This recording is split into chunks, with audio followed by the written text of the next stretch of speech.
Bismillahirrahmanirrahim. Jumpa lagi kita di channel YouTube Satan Irwan Samunu. Kali ini kita masih bersama dengan Pak Ketua Yayasan Pendidikan Indonesia Kepulauan Buton, Pak Dr. Nur Haji Ibrahim Marsela MM. Assalamualaikum Pak Haji. Waalaikumsalam Pak Irwan. Ya, kita sekarang berjumpa dalam rangka untuk mengupas gagasan terkait dengan bau-bau menuju kota 5 dimensi. Jadi kebetulan juga ini kandidat yang ada di bawah ini ada 5 pasang. Jadi klop dengan 5 dimensi.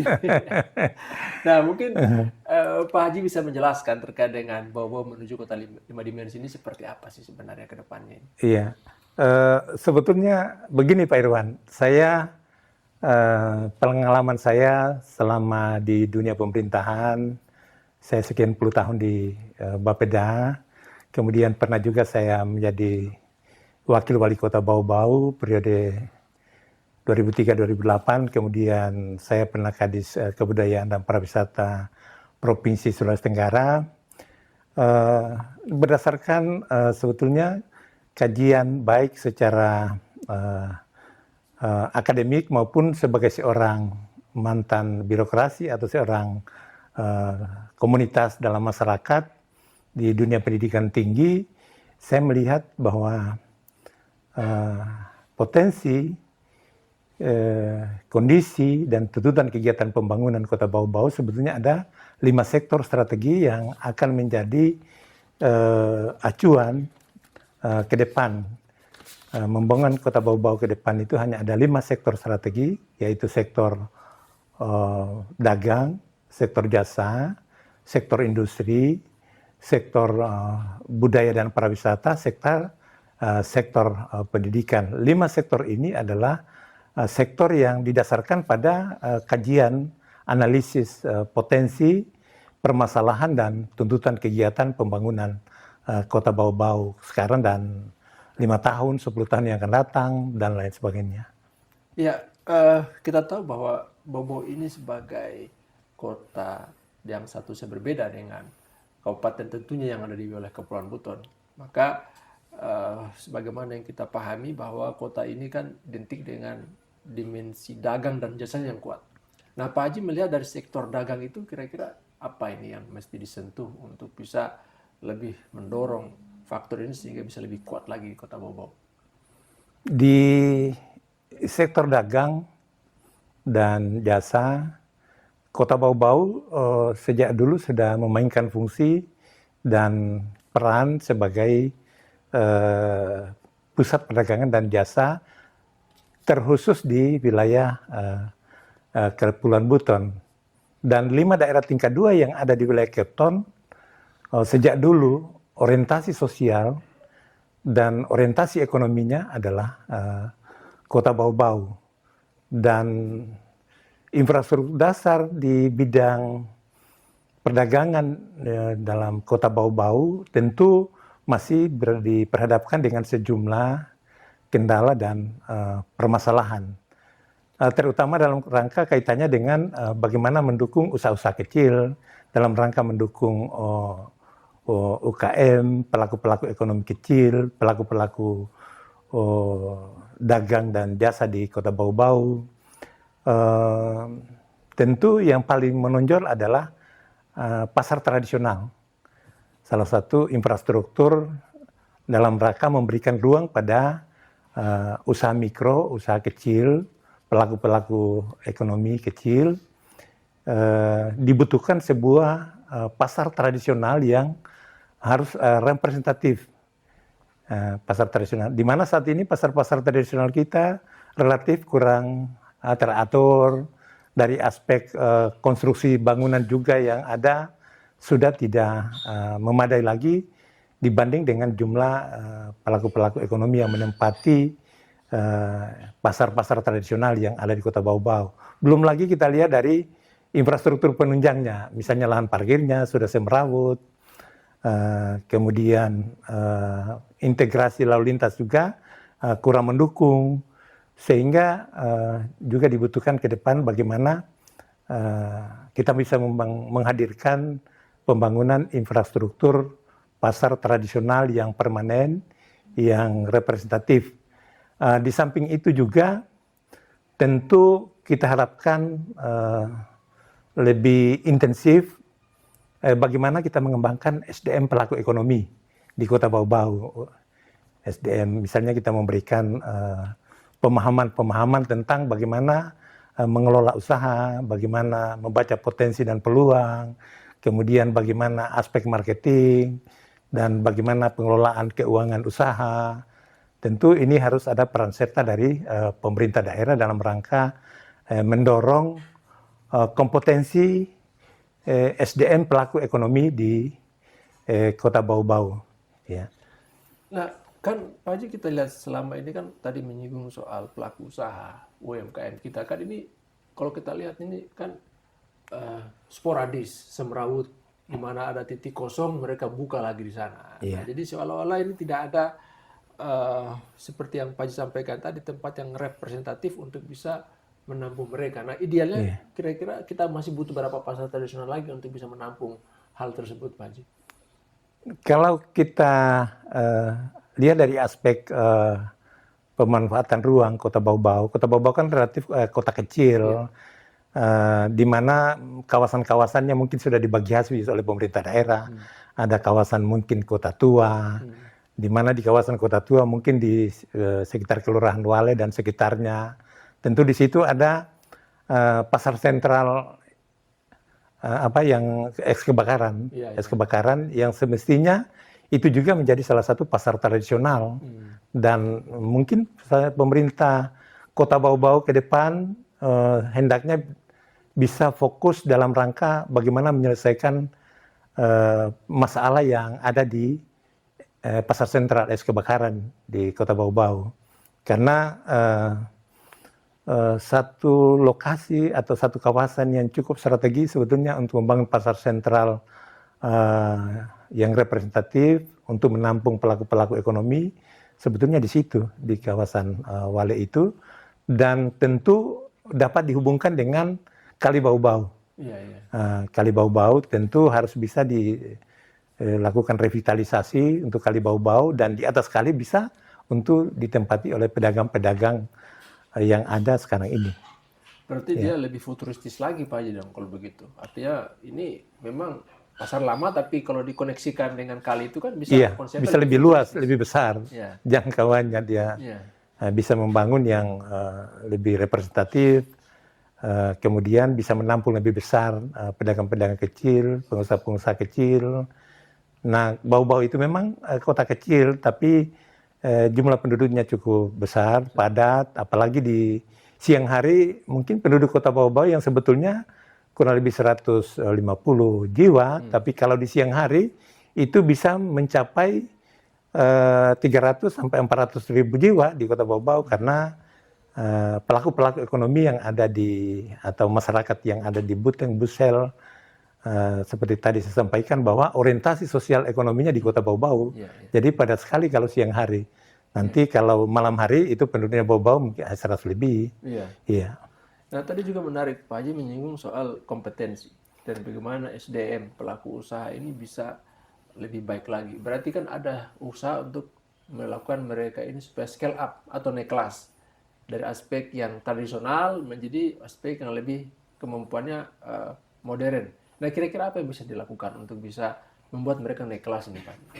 Salah satu strategi yang bisa dilakukan adalah pertama, bagaimana mereka ada akses modal. Dia pengusaha-pengusaha kecil ini relatif sangat kurang atau sangat terbatas sekali informasi tentang bagaimana cara untuk mendapatkan modal usaha. Di mana mungkin perlu ada intervensi pemerintah daerah. Di samping pemerintah daerah, bagaimana dari alokasi anggaran pembangunan, kue pembangunan itu bisa dikaji, dianalisa berapa besar porsi untuk pemberdayaan pelaku-pelaku ekonomi kecil di Kota Bau-Bau yang jumlahnya cukup besar. Dan memang sebagian besar masyarakat Kota Bau-Bau adalah masyarakat pelaku ekonomi. Sebagian besar masyarakat Kota Bau-Bau itu adalah bergerak di bidang entrepreneur, di bidang swasta, pelaku bisnis, sehingga memang dibutuhkan sebuah manajemen yang terintegrasi di dalam rangka untuk bagaimana mengangkat mereka yang kecil ini, pelaku-pelaku ekonomi kecil ini, supaya mereka tumbuh dan berkembang seperti hanya pelaku-pelaku yang kelas menengah. Dan ini mereka jumlahnya cukup besar, Iya, betul. tanpa intervensi dalam rangka pembagian kue pembangunan daerah, itu saya kira susah mereka untuk bisa tumbuh dan berkembang seperti usaha-usaha lainnya. Iya. Nah kan kita juga lihat Pak Jita bahwa Bau-Bau ini juga rupanya menjadi tempat yang mengundang retail modern masuk ke sini. Nah, Iya. kita lihat ada beberapa retail modern dan itu dulu mungkin hanya satu, sekarang malah ada beberapa dan menjamur di beberapa tempat. Nah, Pak Haji bisa apakah melihat mereka ini sebagai kompetitor bagi kita pelaku usaha atau gimana nih Pak Haji? Sebetulnya dari aspek harga Ya, itu sangat bersaing dengan mereka-mereka yang ada di emperan-emperan di pasar Karyanugraha, di pasar Wameo. iya. Itu mereka dari segi harga mereka bersaing. Bahkan harga barang-barang yang ada di retail ini lebih tinggi. Iya, iya. Misalnya di Alfamart, itu lebih tinggi harganya. Cuma mereka dari aspek pelayanan memang lebih representatif. Kemudian orang nyaman berbelanja. Oleh sebab itu ke depan pemerintah daerah harus menciptakan pembangunan pasar tradisional yang representatif, yang juga di dalamnya bisa menjadi tempat rekreasi bagi masyarakat. Iya. Ini memang ada penjual ikan di situ, ada penjual sayur di situ, ada penjual beras di situ. Tapi bagaimana bisa ditata sehingga pasar tradisional ini bisa menjadi juga tempat rekreasi seperti halnya di mall. Iya. Itu. Berarti dunia usaha kita itu, UMKM kita itu tidak kalah dengan mereka, namun butuh tadi itu sentuhan dari pemerintah sehingga bisa mereka pelayanan tadi tidak setara dengan. Dengan apa? Berarti butuh keterlibatan langsung dari pemerintah. Pemerintah, iya. Untuk pengembangan SDM-nya, untuk bagaimana akses modalnya mereka perlu intervensi pemerintah. Iya. Nah, kemudian Pak Haji kan kita tahu juga bahwa kita juga ini adalah kota yang memang kuat sektor jasa. Nah, jasa seperti apa ini yang perlu dikembangkan sehingga ini bisa mendorong dimensi kekuatan ekonomi atau sektor jasa itu bisa lebih hidup. Apalagi kita tahu sekarang ini kan luar biasa dengan adanya dunia digital yang semakin berkembang. Nah, kira-kira apa yang sentuhan untuk sektor jasa ini, Pak Haji? Bau-Bau sebagai kota jasa tentu yang pertama kita lihat dulu dari aspek geografisnya kota Bau-Bau. Ya, pertama dari situ Bau-Bau ini adalah merupakan titik simpul ekonomi. Bau-Bau ini adalah merupakan home base dari Cape Town, bahkan di dalam rangka kawasan timur Indonesia. Yang paling menonjol sektor jasa adalah salah satunya adalah transportasi. Tentu transportasi laut, di mana Bau-Bau punya pelabuhan nasional yang cukup representatif, pelabuhan Murhum, di mana tempat barang dan jasa dari Makassar, dari Surabaya, kemudian diantarpulaukan di wilayah Cape Town dan dalam rangka kawasan timur Indonesia. Berarti sektor jasa di bidang transportasi dan perhubungan laut. Kemudian di sektor jasa dan transportasi udara, tentu kita punya bandara Bento Ambari. Bandara Bento Ambari itu sebetulnya kita berharap bahwa salah satu dalam rangka membentuk daya saing ekonomi kota Bau-Bau adalah kehadiran bandar udara Bento Ambari. Tapi bandar udara itu harus dikembangkan menjadi yang bisa didarati oleh pesawat-pesawat berbadan besar, Boeing. Sehingga bandara Bento Ambari itu bukan bandara jalur buntu, tetapi bandara Bento Ambari adalah jalur transit yang menghubungkan antara kawasan barat Indonesia dan kawasan timur Indonesia. Penerbangan dari Jakarta boleh jadi nanti 5 tahun, 10 tahun yang akan datang, Bau-Bau, kemudian Ambon atau Irian, Ambon, kemudian Bau-Bau, kemudian Jakarta atau Makassar atau Surabaya. Dan itu tidak menutup kemungkinan dari sektor jasa transportasi perhubungan udara itu akan terhubung antara utara selatan dan antara kawasan barat dan kawasan timur Indonesia melalui Bandar Udara Betonbari. Fungsi dan peran yang dimainkan oleh Bandar Udara Hasanuddin harus bisa dimainkan oleh Bandar Udara Betonbari. Dan dari aspek geografis itu sangat mendukung. Apalagi orang Buton ada di mana-mana, semua simpul kawasan barat ada orang Buton, semua simpul kawasan timur ada orang Buton, utara selatan juga ada orang Buton. Berarti Iya. bisa dikatakan ini bukan hanya aspek geografis, tapi juga aspek sosiologis, Pak. Iya, itu dari aspek transportasi, laut, udara. Kemudian dari aspek budaya dan pariwisata, sektor jasa, budaya dan pariwisata. Sebetulnya salah satu landmark dari Kota Bau-Bau itu adalah Benteng Keraton.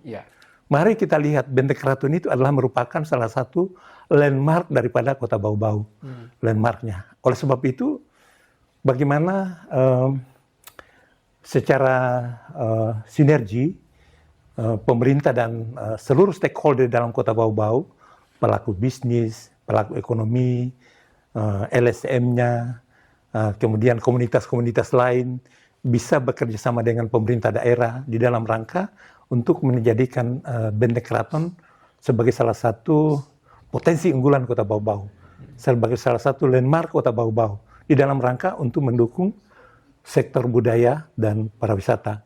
Kita bicara pada sektor budaya dan pariwisata, itu adalah sesuatu kekuatan besar untuk Kota Bau-Bau. Daerah ini tidak memiliki potensi sumber daya alam, tidak memiliki potensi sumber daya alam. Yang dia miliki Kota Bau-Bau adalah potensi budaya dan sejarahnya yang panjang. Sejarah pemerintahan kesultanan, sejarah kemaritiman Buton di situ. Iya. Itu di sektor budaya dan pariwisata. Tentu ada perhotelan. Hotel-hotel di Kota Bau-Bau itu sudah tumbuh dan berkembang. Dan pemerintah daerah juga perlu bagaimana menciptakan branding. Branding memasarkan wisata budaya dan pariwisata Kota Bau-Bau. Harus betul-betul menciptakan sebuah branding yang menggigit. Katakanlah Bau-Bau adalah negeri 1000 benteng atau apa namanya. Yang jelas tentukan dulu identitasnya. Kemudian personal branding sudah dapat, kemudian lakukan promosi dan marketing secara besar-besaran. Menguasai media sosial untuk promosi Kota Bau-Bau. Karena Bau-Bau itu relatif sudah jadi. Dari rumah makannya sudah hampir jadi. Dari hotelnya sudah, ya sudahlah. Ada yang bintang 1, bintang 2. Tapi terus akan ditingkatkan. Dari segi transportasi sudah mendukung. Relatif untuk menjadikan kota budaya dan pariwisata, Bau-Bau itu sudah hampir jadi. Dibanding dengan Wakatobi. Dan bisa terkoneksi dengan Wakatobi. Di mana kalau orang datang di Sultra, di Cape Town, menikmati suasana bawah laut, itu menikmati Wakatobi. Kemudian kalau untuk menikmati wisata budaya, Kota Bau-Bau. Dan Bau-Bau itu sangat didukung dengan potensi sumber daya alamnya, sumber daya manusianya. Miniaturnya Indonesia kan ada di Bau-Bau. Hampir seluruh suku ada di Bau-Bau. Dan semua bisa hidup bersahabat dengan masyarakat Kota Bau-Bau. Itu. Nah, tadi menarik Pak Haji yang disinggung soal jasa transportasi udara kita itu bukan jalur buntu sebenarnya, tapi kita itu harus jalur transit. Dimana kalau kita bicara jalur transit kan ini sudah diposisikan oleh Pelabuhan Murum. Tapi kalau kita bicara bandara kita ini kan belum setara dengan Pelabuhan Murum. Kira-kira apa yang bisa dilakukan? Kan sekarang kita tahu itu bandara sudah sementara dikembangkan, landasan pacunya untuk bisa didarati oleh pesawat Boeing. Tapi kan kita bicara soal penerbangan itu tidak cukup hanya dengan landasan saja. Tapi kira-kira apa yang bisa disentuh sehingga jasa transportasi udara ini bisa lebih powerful seperti yang Pak Haji sampaikan tadi sebagai bandara transit bukan jalur buntu. Ya, memang salah satu yang menurunkan daya saing ekonomi Bau-Bau saat ini adalah tingginya biaya transportasi udara yang seharusnya mungkin 800, maksimum 800 tiket Bau-Bau Makassar, tapi sekarang kan sudah menembus angka 1.800.000 sehingga itu menyebabkan orang bepergian ke Bau-Bau itu berhitung sehingga menurunkan daya saing ekonomi Kota Bau-Bau. Dan kita harapkan ke depan sebetulnya para pemimpin Cape Town itu bisa duduk satu meja Karena infrastruktur bandar udara bukan hanya untuk kebutuhan masyarakat Kota Bau-Bau, tapi untuk kebutuhan masyarakat Cape Town, dan langsung bisa mendorong dinamika pertumbuhan ekonomi di Buteng, di Busel, di Wakatobi, di Buton Utara. Kalau ini diperkuat. Iya. Jadi kita bicara bandara harus borderless Pak Haji. Iya. Tidak bisa kita bicara ini egonya Bau-Bau, Iya. tapi harus kita Harus lepaskan kerjasama. semua itu kerjasama, karena ini juga Iya. untuk kepentingan mereka juga Iya. malah sebenarnya seperti itu. Berarti bicara bandara ini tidak bisa hanya dipikirkan oleh wali kotanya saja, tapi Tetap juga seluruh kepala daerah di wilayah Cape Town. daerah. Iya. Nah, pilihan subsidi gimana Pak Haji? Sebetulnya kita lihat dulu dari apa lokasi yang ada sekarang, lokasi bandara. Iya. Iya. Apakah bandara Beton Bari memungkinkan untuk dikembangkan secara luas? Iya. Karena saya bayangkan nanti 10 tahun, 20 tahun yang akan datang dengan tingkat pertumbuhan penduduk, dengan pergerakan ekonomi dan dinamika masyarakat Buton itu sangat tinggi sekali dinamikanya. Perpindahannya dari pulau satu ke pulau satu, dari kota satu ke kota satu, tentu membutuhkan sebuah transportasi udara yang cukup memadai. Dan orang-orang Buton itu kalau kembali di Buton ini, mungkin Buton ini, Cape Town ini tidak muat lagi. Iya, iya. Dia tidak muat lagi. Ya. Oleh sebab itu dari sekarang, pertama lokasi. Memungkinkankah lokasi Bandara Beton Bari untuk dikembangkan secara komprehensif dalam rangka bisa didarati dengan pesawat-pesawat Boeing. Kita sudah membayangkan mungkin ada Lion Air, ada Garuda, dan lain-lain sebagainya untuk melayani transportasi udara yang menghubungkan antara kawasan barat Indonesia dan kawasan timur, utara, selatan melalui Bandara Bau-Bau. Iya. Ya. Nah, kemudian Pak Haji tadi menarik seperti yang Pak Haji sampaikan bahwa di jasa pariwisata kita itu sebenarnya kita ini sudah jadi Pak Haji. Kita punya landmark, benteng keraton, tapi kan kenapa seolah-olah ini tidak hidup begitu untuk bisa mengangkat jasa di bidang pariwisata. Kira-kira masalahnya di mana ini Pak Haji? Pertama begini, siapapun yang memimpin Kota Bau-Bau ke depan, maka perlu kita lakukan reorientasi konsep-konsep pembangunan, strategi dan pendekatan pembangunan Kota Bau-Bau. Bahwa untuk kita membangun sebuah kawasan, khususnya Kota Bau-Bau, harus kita memahami dulu bagaimana kondisi Bau-Bau, bagaimana potensi Bau-Bau, bagaimana permasalahan Kota Bau-Bau, dan bagaimana tuntutan kebutuhan pembangunan masyarakat. Itu dulu yang harus, karena kalau berapapun kue APBD, tanpa direncanakan sesuai dengan kondisi dan potensi, dan tanpa dikelola berdasarkan dikelola secara transparan, akuntabel, bukan pendekatan pimpro, bukan pendekatan proyek, tetapi arahnya dalam rangka bagaimana menyelesaikan permasalahan pokok Kota Bau-Bau. Sama dengan orang sakit, misalnya sakit kepala, dikasih obat sakit perut tidak akan menyelesaikan masalah. Oleh sebab itu sama dengan bagaimana membangun sebuah daerah. Tentu harus kita pahami dulu apa permasalahan dasarnya, apa kebutuhan masyarakatnya, apa permasalahan masyarakatnya, apa potensinya. Dari sana kita masuk bisa kita mengalokasikan. Tentu harus ada sektor-sektor strategis. Tidak boleh ini sekian, ini sekian. Harus melalui proses-proses kajian. Dan setiap kepala daerah, saya yakin bahwa mereka berpikir di masa jabatan saya harus saya menciptakan sebuah program strategis yang monumental, yang bisa berdampak besar dan bisa menyelesaikan beberapa masalah. Contoh misalnya, saya bangun pasar, dia menyelesaikan beberapa masalah. Saya bangun pelabuhan, menyelesaikan beberapa masalah.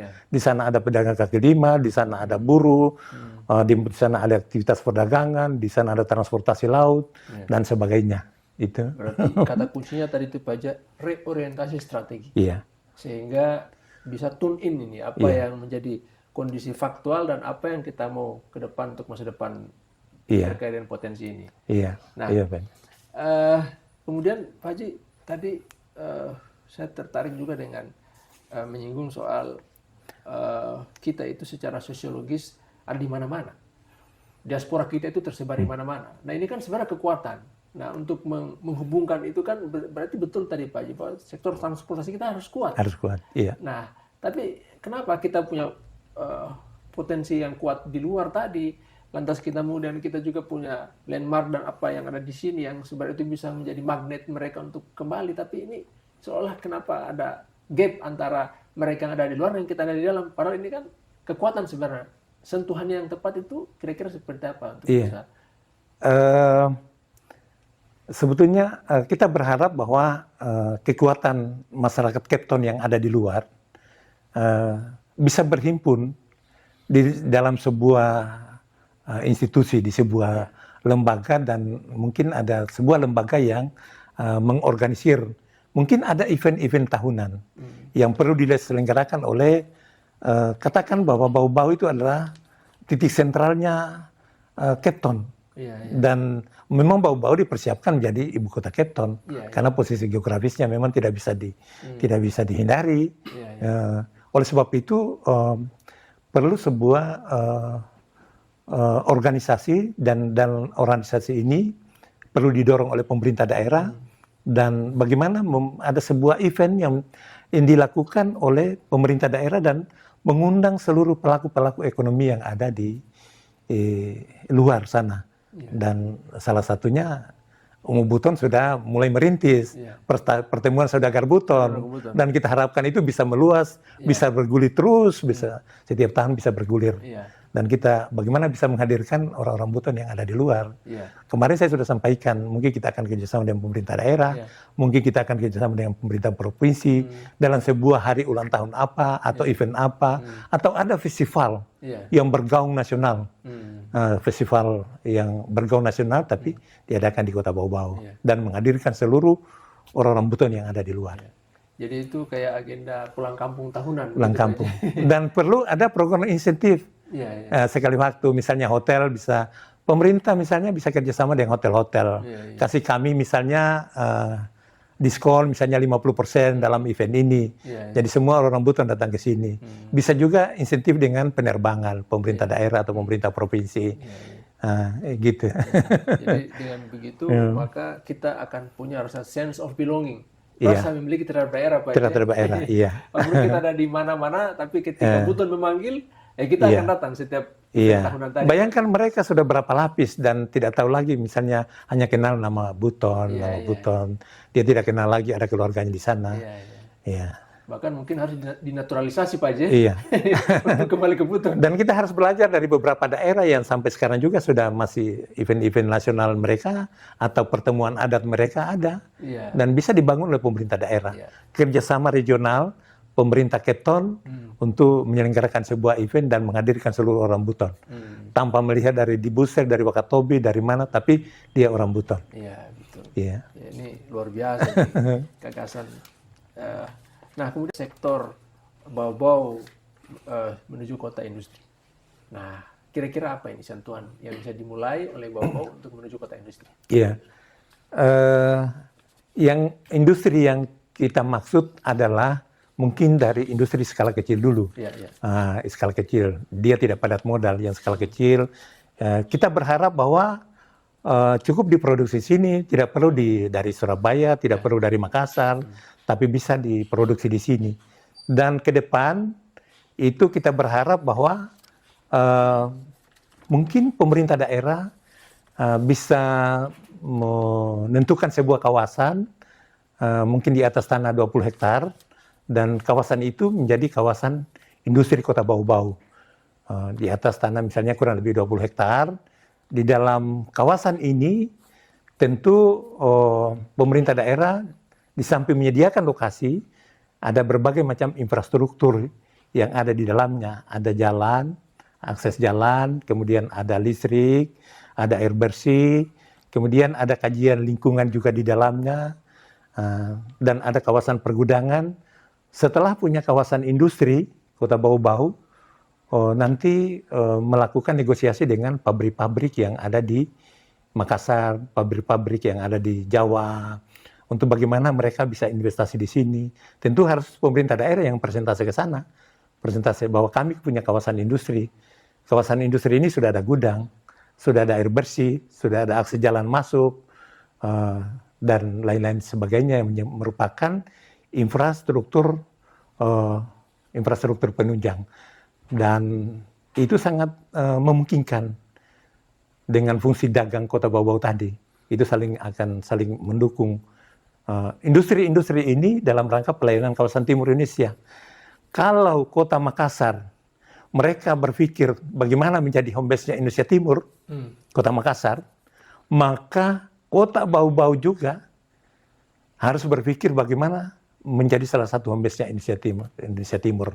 Dan itu sudah fungsi dan peran itu sudah dimainkan oleh pelaku-pelaku ekonomi kota Bau-Bau, pelaku-pelaku ekonomi kota, Cape Town, beli barang di Surabaya atau di Jakarta, kemudian diantarpulaukan Bau-Bau, kemudian diantarpulaukan ke kawasan timur. Dan hubungan transportasi laut, utara selatan ini kan sudah ada, tol laut. Ya, ya. Belum lagi Pelni berapa kali singgah di kota Bau-Bau. Ya. Dan sejarah Bau-Bau itu adalah poros maritim Indonesia Timur. Ya, ya. Kota Bau-Bau itu adalah poros maritim perdagangan Indonesia Timur, di mana lalu lintas transportasi laut, dagang, jasa, dan manusia itu persinggahannya di Bau-Bau. Ya. Ya. Nah ini menarik Pak Haji, menyinggung lokasi memang harus disiapkan ya, secara khusus 20 hektar idealnya untuk menampung kegiatan industri ini. Iya.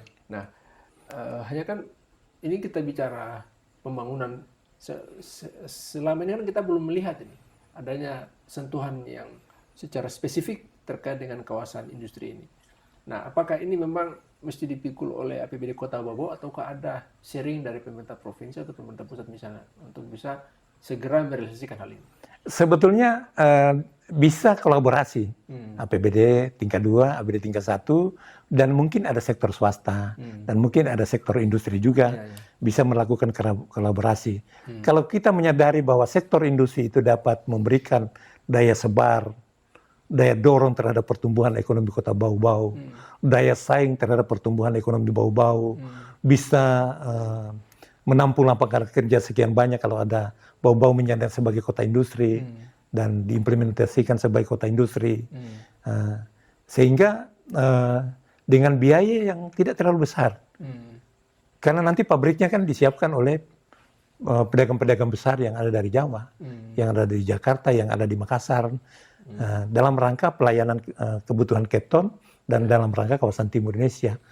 Dan bisa untuk pelayanan NTT juga karena sudah ada jalur tol laut. Kapal-kapal yang melintas di kota Bau-Bau itu menghubungkan dengan NTT, dengan NTB.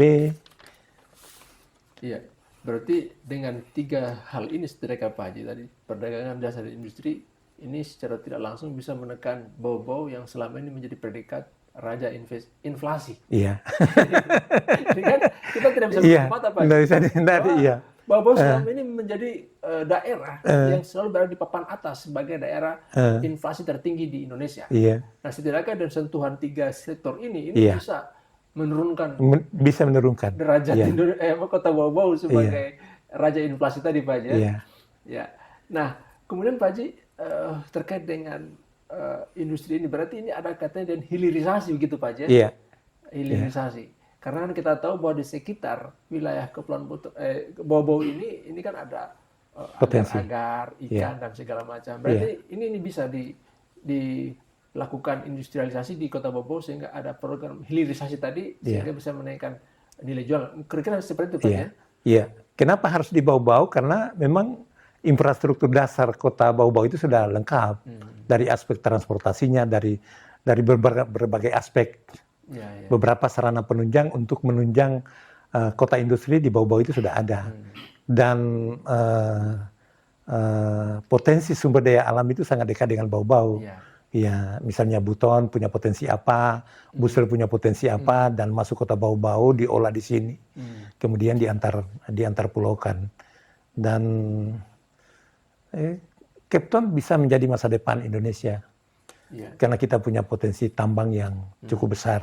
Oleh sebab itu, boleh visi pemerintah kota Bau-Bau atau visi Cape Town itu menjadi masa depan Indonesia.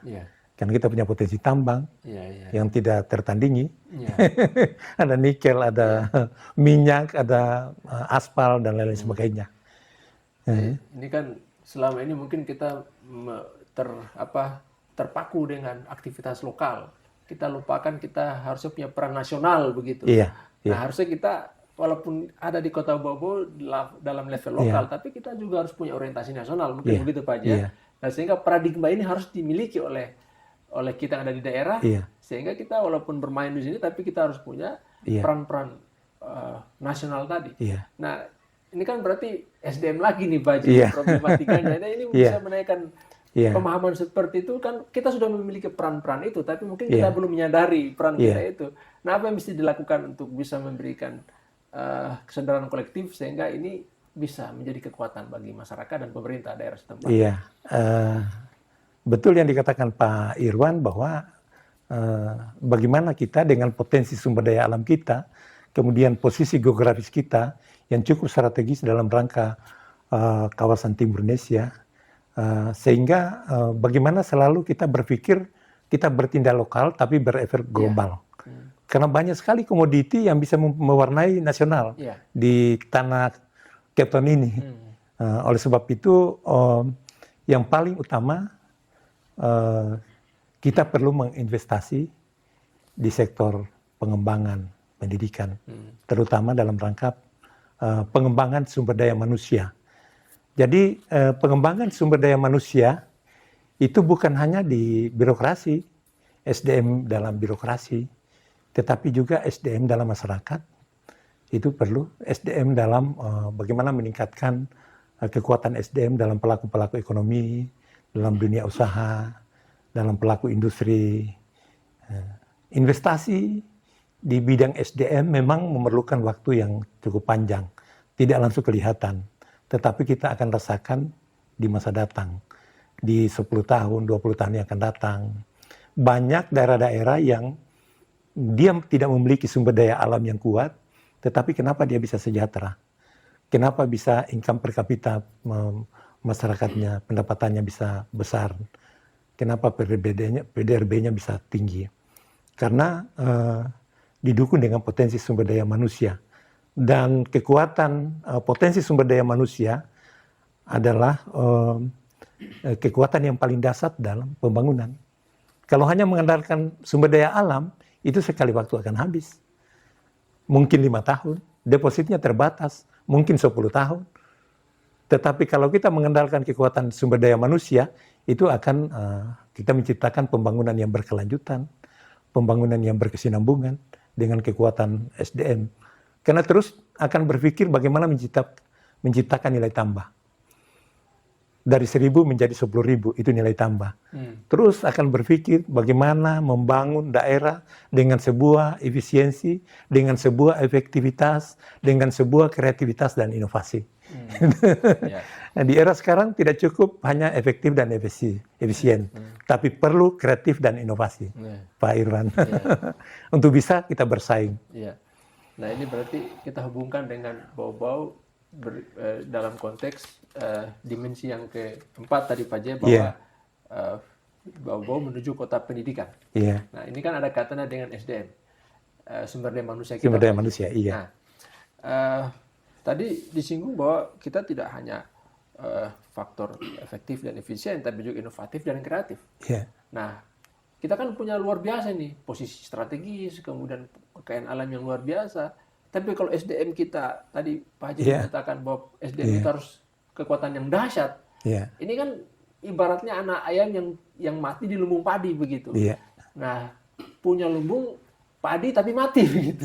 Nah, kira-kira gimana nih untuk bisa memberikan kesadaran kolektif terhadap kondisi kita ini, sehingga ada pemahaman bahwa SDM ini mesti menjadi perhatian serius bagi kita semua, khususnya pemerintah daerah dalam melihat persoalan ini. Kira-kira gimana Pak? Setiap pemerintah daerah tentu harus fokus bagaimana dalam peningkatan sumber daya manusia. Bagaimana bisa membuat terobosan-terobosan, lompatan-lompatan di dalam rangka untuk pengembangan sumber daya manusia. Yang saya maksud sumber daya manusia tadi bukan hanya SDM dalam generasi Z, bukan hanya SDM dalam pelaku pemerintahan, dan bukan hanya SDM di dalam masyarakat, tetapi termasuk SDM pelaku-pelaku ekonomi harus bisa dikembangkan secara simultan. Dan pemerintah daerah sebetulnya sudah bisa mengintervensi. Berapa besar lulusan akademik yang saya butuhkan di dalam rangka untuk pengembangan program-program penelitian, menemukan kreativitas dan inovasi, memberikan kapasitas atau kompetensi akademik. Dan berapa besar yang saya butuhkan dalam rangka melahirkan sumber daya manusia siap kerja. Oleh sebab itu saya perlu mendirikan sekolah-sekolah kejuruan, perlu mendirikan sekolah-sekolah vokasi, misalnya politeknik, D1, D2, D3, D4. Karena dari sini kita bisa melahirkan sumber daya manusia yang siap kerja. Mereka teori mungkin 30%, tapi praktik 70%. Sehingga dari pendidikan vokasi, itu kita bisa menemukan SDM yang memiliki kompetensi siap kerja dan siap bersaing di era saat ini. Apalagi di era VUCA, era Internet of Things, era global, era digital seperti sekarang. Betul. Banyak namanya nih Pak Irwan. Dan iya. Menarik itu Pak Ji, yang Bapak sebutkan tadi.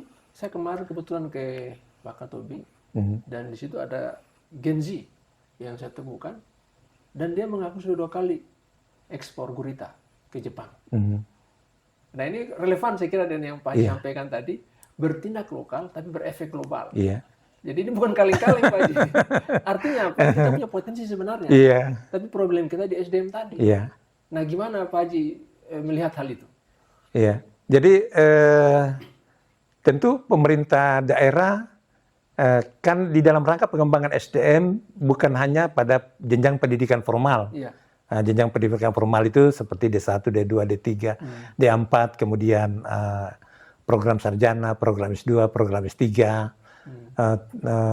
Pemerintah daerah harus bisa mengembangkan balai-balai pelatihan kerja, BLK yang bertaraf nasional, yang didukung dengan staf-staf pengajar yang memiliki kompetensi yang kuat, yang memiliki sumber daya manusia yang unggul, SDM pengajarnya, kemudian didukung dengan peralatan tempat praktek yang cukup representatif. Mereka dilatih 2 bulan, 3 bulan di BLK, dan dari sini kita bisa melahirkan SDM yang betul-betul juga siap pakai untuk mengurangi angka pengangguran. Kecenderungan di pendidikan akademik setiap tahun itu kan ada jutaan kita menciptakan pengangguran, sehingga sekarang pemerintah dan pemerintah daerah sudah harus berpikir, kita harus intervensi bagaimana bisa kita mengembangkan pendidikan vokasi. Dan tidak semua harus kita berikan keterampilan akademik, teori, kemampuan meneliti, tetapi yang paling penting adalah bagaimana mereka bisa siap kerja dan mereka bisa bersaing dalam dunia global saat ini. Sehingga mereka juga perlu diberikan keterampilan digital teknologi. SDM kita harus diberikan keterampilan digital teknologi. Mereka tidak buta dengan teknologi, sehingga kemampuan beradaptasinya tinggi di era sekarang.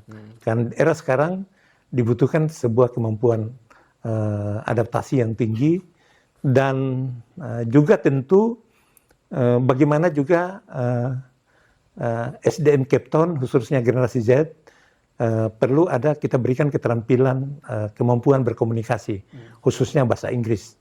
Karena bahasa Inggris itu sudah merupakan bahasa lapangan kerja, sudah merupakan bahasa akademik, sudah merupakan bahasa pergaulan sehari-hari, dan lain-lain sebagainya. Dan untuk bisa kita bersaing, memang SDM kita harus bisa bahasa Mandarin atau bisa bahasa Inggris. Itu untuk bisa bersaing di era global ini. Kan sekarang tidak ada batas antar wilayah. Sudah borderless. Jadi Pak Haji bilang tadi bahwa karena kita ini mau menuju ke peran global, maka kita harus kuasai juga bahasa global gitu Pak Haji. Gimana kita mau naik kelas tapi kita tidak bisa berkomunikasi dengan mereka. Ada orang mau investasi ke sini, tidak ada yang bisa itu komunikasi. Nah kan Pak Haji, kalau kita bicara soal Babau, selama ini kan orang menyebut Babau ini sebagai kota pendidikan. Nah, ini saya kira mungkin apa bisa dikaitkan terkait dengan bagaimana Babau menuju kota pendidikan ini. Kaitannya dengan tadi itu bahwa disebut sebagai kota pendidikan. Apakah ini sudah sejalan dengan predikat itu ataukah realitasnya masih jauh dari harapan? Iya. Di Bau-Bau sudah memiliki beberapa PTS, perguruan tinggi swasta. Hanya memang perguruan tinggi negeri beberapa kali pemerintah daerah sudah mendorong, tapi sampai sekarang belum berhasil karena masih moratorium. Tetapi dengan kehadiran PTS yang ada, baik pada tingkat universitas, sekarang kan sudah memiliki 3. Kota sekecil ini sudah punya universitas 3. Kemudian dia sudah punya institut. Dan ada beberapa sekolah tinggi. Dan juga ada politeknik, sekolah kejuruan. Harapan kita pertama, dengan menyandang kota pendidikan, kita berharap salah satu efek dari hadirnya kota Bau-Bau sebagai kota pendidikan dan didukung dengan beberapa perguruan tinggi swasta yang ada di daerah ini, tentu akan berkorelasi dengan bagaimana meningkatkan daya saing ekonomi kota Bau-Bau. Dari beberapa aspek. Tentu akan hidup dinamika ekonomi, akan tumbuh dan berkembang beberapa sektor yang terkait dengan pendidikan. Setiap mahasiswa pasti mendapatkan kiriman dari orang tuanya per bulan. Taruhlah misalnya 1 juta atau 1,5 juta per bulan setiap mahasiswa. Betul. Dan setiap mahasiswa tentu dia perlu biaya hidup. Dia perlu tempat tinggal, kos-kosan. Dia perlu untuk transportasi. Dan perlu suasana hiburan juga. Ini akan memberikan multi efek terhadap kota Bau-Bau.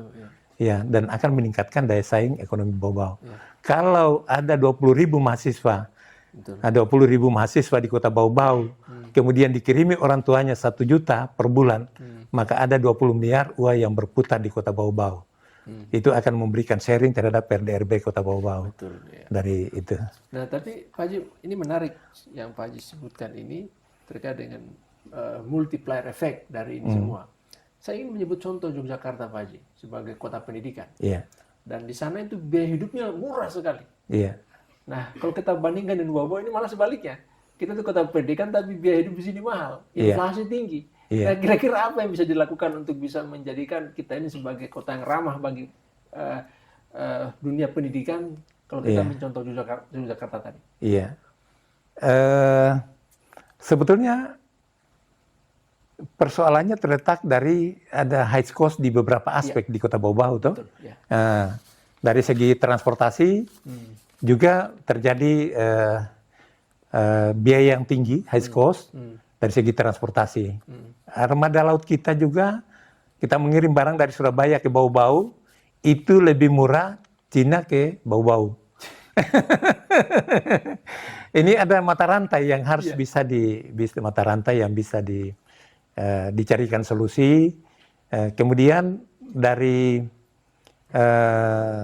petani juga itu dia ada beberapa mata rantai di dalamnya, sehingga menyebabkan biaya hidup juga tinggi di kota Bau-Bau. Jadi banyak faktor yang bisa mempengaruhi kenapa terjadi biaya tinggi di kota Bau-Bau. Tapi faktor yang paling utama adalah dari segi aspek transportasi, yang menghubungkan antara pusat-pusat produksi dengan konsumen, kemudian yang menghubungkan antara industri dengan konsumen di kota Bau-Bau. Misalnya pengiriman dari Surabaya, dari Makassar relatif mahal, menyebabkan itu berpengaruh pada harga-harga yang ada di kota Bau-Bau sedikit mahal. Sekarang ini relatif lebih bisa tertekan karena dari segi sarana pelabuhan kita sudah lebih memadai. Kalau dulu kapal-kapal itu kan harus antri. Kargo kontainer itu harus antri, nunggu masuk kapal ini keluar lagi. Dia harusnya 1 hari dia membongkar, butuh waktu 1 minggu. Akhirnya dibebankan kepada masyarakat biaya-biaya ini. Itulah penyebab terjadinya sebuah high cost di Bau-Bau. Apakah perlu intervensi pemerintah ini, Pak Haji? Perkuatan transportasi dan perhubungan laut, saya kira di samping sudah ada tol laut, pemerintah daerah di masing-masing kabupaten kota harus berjuang untuk bagaimana mendapatkan dukungan dari tol laut.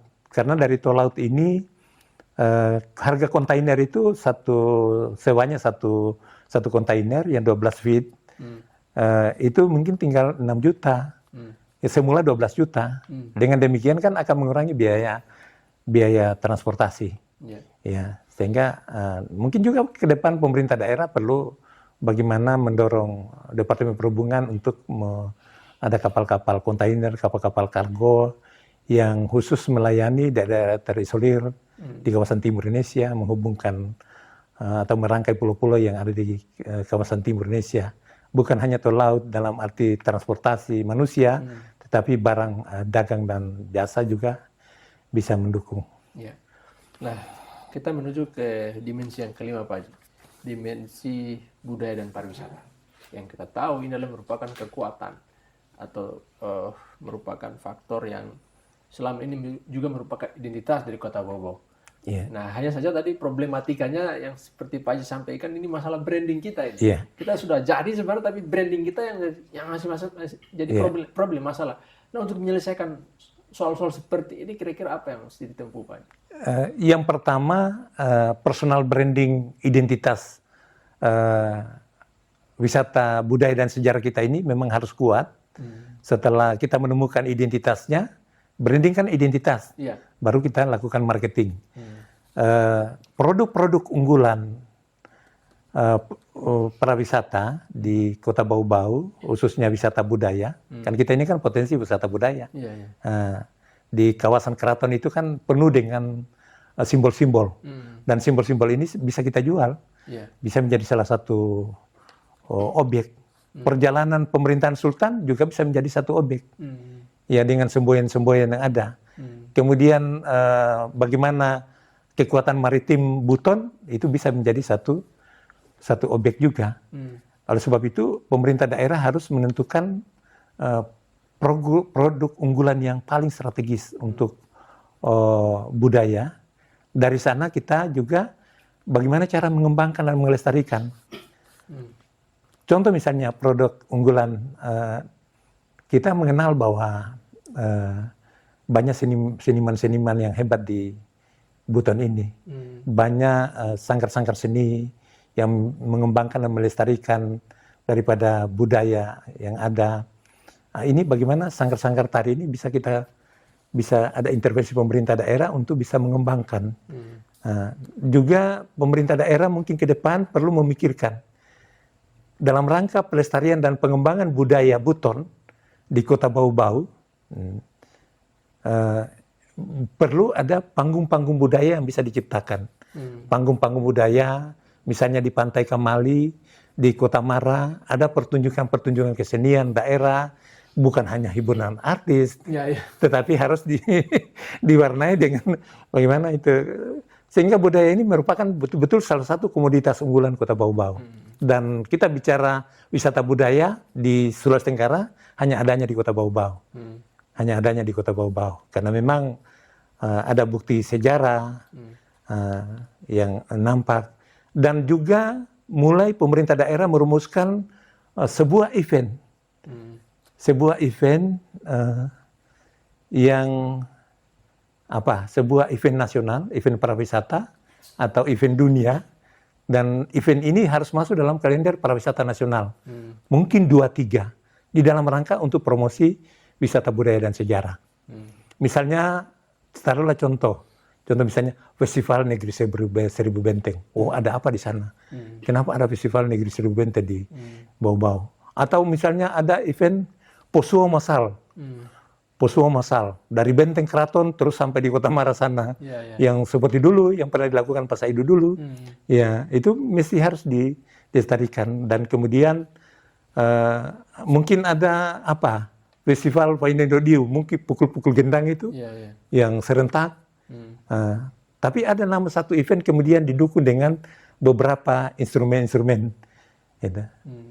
Jadi intinya pemerintah daerah perlu menciptakan sebuah event, dan event itu menjadi kalender pariwisata nasional, dan mengundang seluruh daerah, seluruh provinsi untuk bisa hadir di Kota Bau-Bau menyaksikan pagelaran. Dan event itu tentu ada pameran produk unggulan, kemudian ada festival budaya di dalamnya, dan lain-lain sebagainya. Nah ini menarik, Pak Haji menyinggung soal kalender pariwisata nasional. Nah sementara kita di daerah tidak ada kalender pariwisata daerah. Ini kan kita bisa saksikan. Iya. Dari Januari sampai Desember kita tidak tahu. Iya. Januari event apa, Februari apa yang dilakukan. Nah, ini kan problematika juga, dan ini saya kira bukan hanya masalah yang di Kota Bau-Bau, tapi masalah kita semua yang ada di Bumi Anua ini. Iya. Nah gimana Pak Haji melihat hal tersebut? Pertama tentu harus ada pemahaman yang sama. Bahwa di dalam rangka untuk mengembangkan pariwisata, salah satu yang bisa bermakna promosi, marketing, adalah bagaimana menciptakan sebuah event. Event lokal tapi berefek global lagi tadi. Event lokal. Bisa mengundang, apalagi kita ini kan pusat Kesultanan Buton.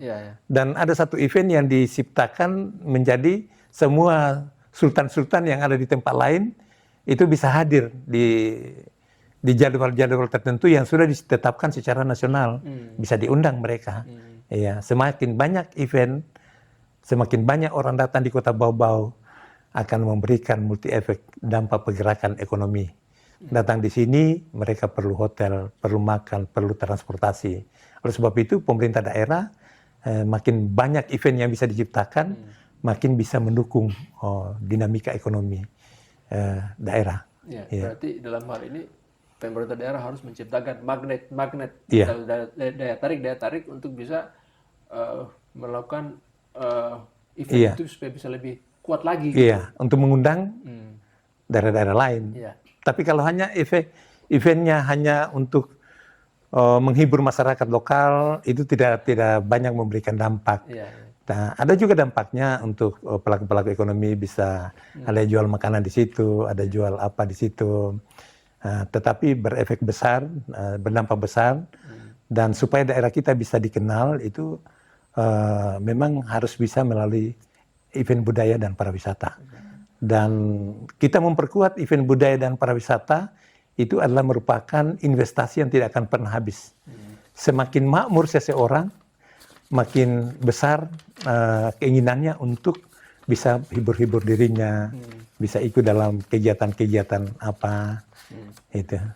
Dan Bau-Bau juga bisa mengembangkan wisata kesehatan.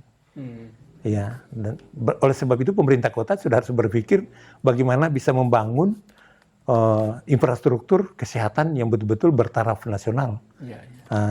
Sehingga bukan hanya masyarakat Keton yang berobat di sini, tetapi kita harapkan Sulawesi Tengah, di mana ada jalur transportasi dengan Lubuk Banggai, mereka ke Palu sulit. Oleh sebab itu 2 kabupaten di Sulawesi Tengah bisa orientasi ke sini. Kemudian mungkin kawasan-kawasan lainnya, kalau dikenal Bau-Bau adalah ada pusat pelayanan kesehatan yang lebih memadai, lebih representatif. Dan dari kesehatan tentu bukan hanya mendorong aspek sosial, tetapi seorang pasien itu kan diantar beberapa keluarganya. Dari keluarganya itu bisa membutuhkan akomodasi, dia perlu makan dan lain-lain sebagainya, transportasi. Gitu. Dan banyak negara sekarang sudah mengembangkan wisata kesehatan. Bau-Bau juga bisa mengembangkan wisata kesehatan. Jadi ini luar biasa ini Pak Haji. Ini segmen yang mungkin belum pernah dipikirkan. Maksudnya kita punya dimensi kesehatan yang bisa menjadi kekuatan kita. Dan sebenarnya kalau kita bicara soal ini kan kita sudah memposisikan diri Rumah Sakit Umum Daerah Kota Bau-Bau itu adalah rumah sakit rujukan wilayah Kepulauan Buton. Nah, tapi kan Pak Haji sampaikan ini tidak berhenti sampai di situ, harus dinaikkan lagi skalanya. Dinaikkan ke skalanya. Sehingga peran kita tidak hanya Kepton saja, tapi harus lebih luas. Wilayah-wilayah sekitarnya di kawasan timur Indonesia. Nah, kira-kira sentuhannya itu untuk bisa lebih melejitkan itu apa yang harus dilakukan Pak Haji? Kita harapkan pembangunan infrastruktur kesehatan, sudah ada Siloam juga yang lebih representatif, tapi bagaimana pemerintah daerah bisa membangun rumah sakit skala nasional. Tentu harus didukung dengan dokter-dokter yang memadai, harus didukung dengan peralatan yang memadai, dan gedung yang representatif. Gedung yang representatif. Dulu kesehatan ini hanya dari aspek pelayanan sosial, tapi sekarang memang sudah bermakna ekonomi. Dan Kota Bau-Bau kalau bisa mendorong menjadi pusat kesehatan kawasan timur Indonesia, itu lebih bagus. Di mana selama ini orientasi kita, rujukan kita ke Makassar. Dan bisa Bau-Bau untuk bisa mengambil alih peran itu. Karena ya banyak generasi muda kita sekarang yang berprofesi dokter ahli. Dari berbagai macam keahlian mereka sudah ada, tinggal mungkin didukung peralatan dengan infrastruktur gedungnya yang cukup representatif, memadai, dan dikenal di kawasan timur Indonesia. Harus konteksnya harus ke sana. Jadi lagi-lagi bahwasanya kita bertindak lokal tapi berefek global. Dan itu sudah harus, Pak Irwan. Paradigma ini harus. Jadi satu frekuensi antara pemerintah dan masyarakat. Dan pemerintah dan masyarakat. Nah ini tidak terasa Pak Haji, ini sudah sekitar 1 jam diskusi kita, dan saya kira waktu 1 jam ini kurang ini. Kalau kita ingin menggali terkait dengan bicara soal Bau-Bau menuju kota 5 dimensi. Nah di ujung ini apa yang Pak Haji mau sampaikan terkait dengan gagasan Bau-Bau menuju kota 5 dimensi agar ini bisa terwujud dalam konteks masa depan? Saya ini Pak Irwan sudah memasuki usia ke-70. Orang yang pernah selama hidupnya keluar dari zona nyaman. Selama hidup saya, mulai dari kecil sampai saat ini, saya keluar dari zona nyaman. Dan orang yang pernah hidup di 3 alam. Saya pernah menjadi seorang birokrasi pemerintahan, pernah hidup sebagai politisi, wakil wali kota, dan sekarang yang terus saya terus lanjutkan adalah selaku pelaku ekonomi di bidang perhotelan, dan terakhir ini saya sudah bergerak di bidang pendidikan. Jam terbang sudah cukup. Dan selama ini saya keluar dari zona nyaman. Oleh sebab itu saya berharap bahwa siapapun yang memimpin Kota Bau-Bau ke depan, mari kita bangun Bau-Bau berdasarkan potensi, permasalahan, dan tuntutan kegiatan pembangunan. Mari kita dekati dari apa sebetulnya kebutuhan dasar Kota Bau-Bau. Setelah dihitung-hitung, dikaji, dan dianalisa, maka hanya ada 5 sektor strategis. Sehingga saya katakan dari dulu sampai sekarang, Bau-Bau menuju kota 5 dimensi. Kota dagang, kota jasa, kota industri, budaya pariwisata, dan kota pendidikan. Kalau kita fokus pada 5 sektor strategis, kalau ada kue nasional yang distribusi Kota Bau-Bau 1,4 triliun, terus setelah dibagi dengan belanja pemerintah, dan anggaran pembangunan sekian, mari anggaran ini kita fokuskan kepada 5 sektor strategis tadi. Dan mari kita bangun daerah kita dengan sebuah totalitas. Kita bisa melakukan bukan hanya terobosan, tapi kita bisa dengan lompatan-lompatan. Tentu untuk bisa mencapai lompatan dalam 5 sektor tadi, kita perlu sebuah pendekatan strategis, bukan pendekatan pimpro, tetapi sehingga para pemimpin-pemimpin kepala daerah di Keton, dan khususnya Kota Bau-Bau, dari masa ke masa bisa menciptakan sebuah program monumental yang bisa dikenang oleh masyarakat. Ya seperti saya dengan Pak Mirul, ya ada beberapa program monumental yang kita ciptakan, dan sampai sekarang masih dikenang oleh masyarakat Kota Bau-Bau. Saya kira itu Pak Irwan. Makasih banyak Pak Haji atas waktunya. Saya kira ini ulas gagasan yang luar biasa, Bau-Bau menuju kota 5 dimensi, dari Bapak Dr. Haji Ibrahim Marsela MM. Beliau adalah Ketua Yayasan Pendidikan Indonesia Kepulauan Buton, yang juga merupakan founder dari Universitas Muslim Buton. Semoga gagasan beliau ini bisa kita jadikan sebagai inspirasi, dan kalau bisa direalisasikan, karena ini gagasan yang sangat luar biasa untuk Bau-Bau ke depan. Terima kasih atas perhatiannya. Assalamualaikum warahmatullahi wabarakatuh. Waalaikumsalam warahmatullahi wabarakatuh.